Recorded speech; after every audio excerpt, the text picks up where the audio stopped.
everyone and welcome back to my channel, or if you're new here, hi, my name is Nicole and I'm a part-time reseller on Poshmark, and today I'm going to talk about mistakes that you should avoid making on Poshmark, or just different things that you should not do, maybe not focus on. These are tips that I think are going to help you have some success on the platform and really make sure that you're prioritizing the things that are really important to do. If you are interested in this video, make sure you keep watching and make sure that you're subscribed to this channel so you never miss a future video that I do.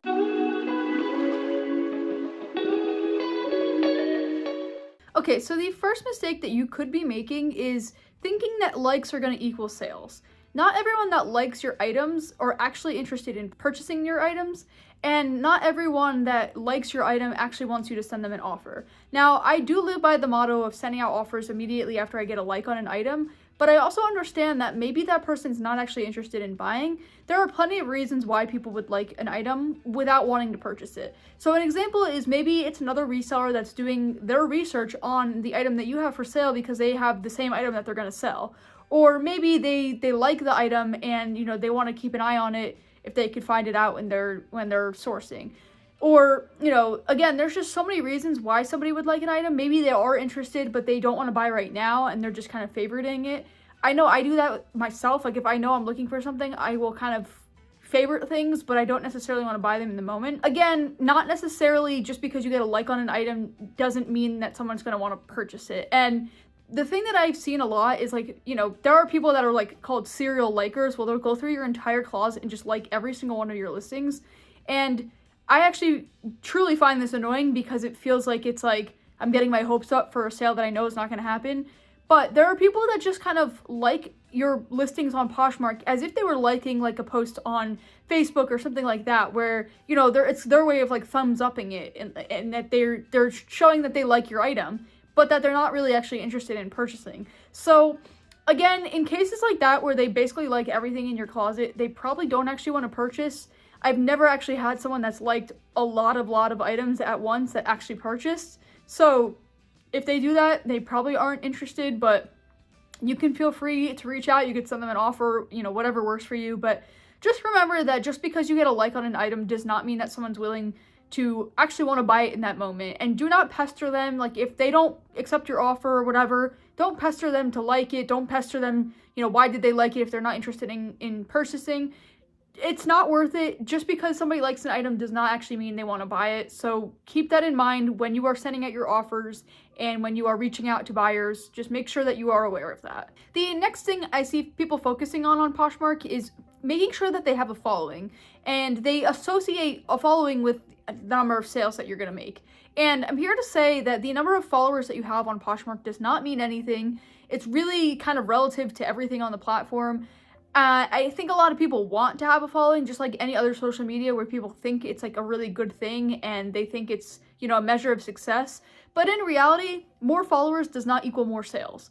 And it's important to remember that, because people just think, oh, if I have a larger following, more people are going to see my closet, therefore more people are going to be able to purchase. And here's how it really works. So when you share to followers, you are sharing to your followers' news feeds. And when you do that, they can then proceed to share your listings, which is what most people do. Like, if you're going to share another person's closet, you're probably going to go through your newsfeed and then just share those items. But most of the time, people are not looking to search through the newsfeed to actually purchase things. So when you share to your followers, you're sharing to their newsfeed, and then they're just going to probably share your items as like a, hey, I'll share your items if you share my items. But generally, those people are not looking to purchase.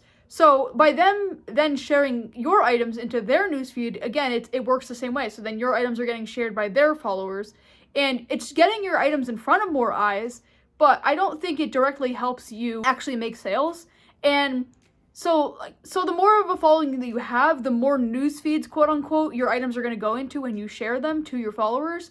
But again, not a lot of people are actually looking at the newsfeed. And I can guarantee you that all of your followers are definitely not looking at the newsfeed on a normal basis. In fact, I hardly ever look at the newsfeed. The only time I really look at the newsfeed is if I'm looking for examples of things that sellers are doing wrong with their closets. So I really don't look at it that often. And I think it's important to not associate the two together, because they don't correlate. You could have a small following on Poshmark but still have many sales.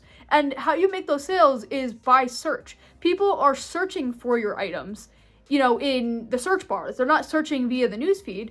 And I actually did a poll on one of the Facebook groups I'm in, and I asked people, how do they go and purchase things on Poshmark? How do they find the items that they're looking for? And most people said via the search bar, and then a lot of people said Posh shows.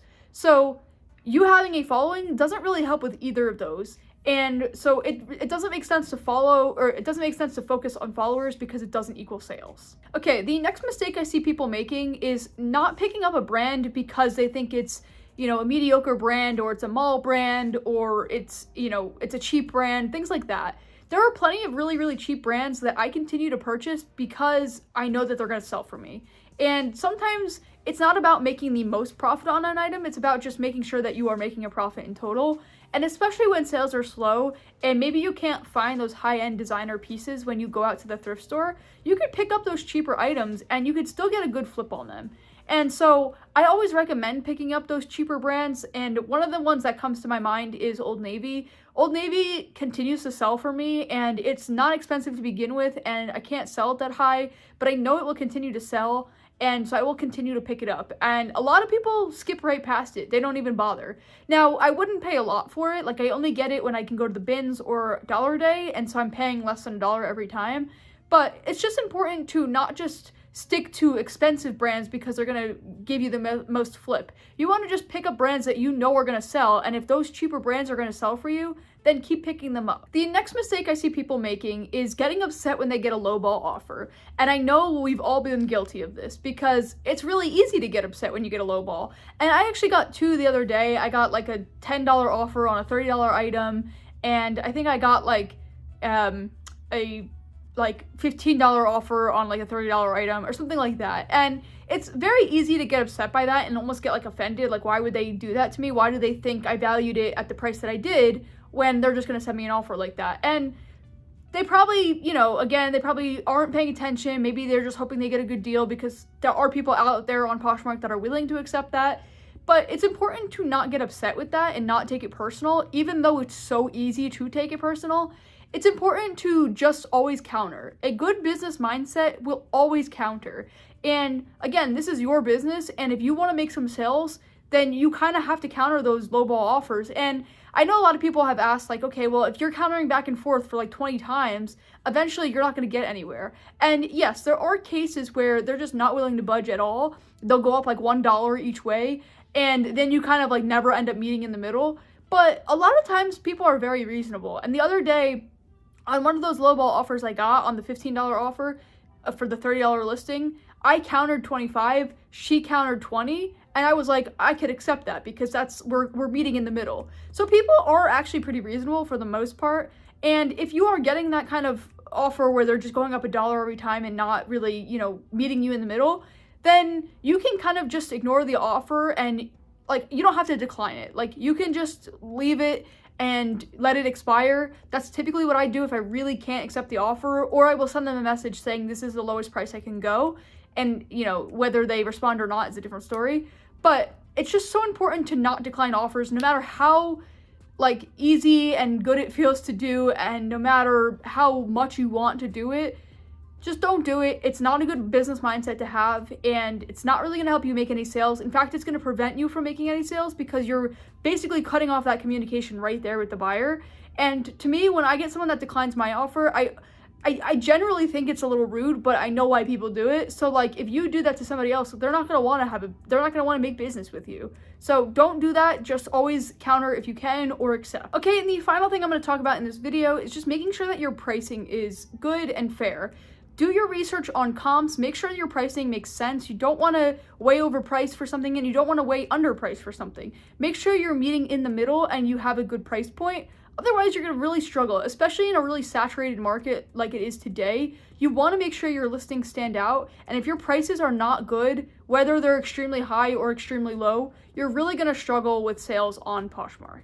So hopefully this video was helpful for you, and if you are making any of these mistakes with your Poshmark closet, like I said, we're all guilty of a lot of these. I was for a long time, and it took me a while to realize that these are things that are actually hurting my sales and making it so I'm not having as much success as I could. So I wanted to make these changes, and I hope that maybe you can make these changes as well if you are making these mistakes.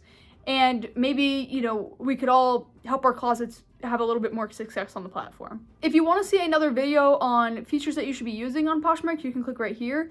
And if you want to see another video on tips that you should be using on Poshmark to have more success, you can click right here. But until next time, I will see you then.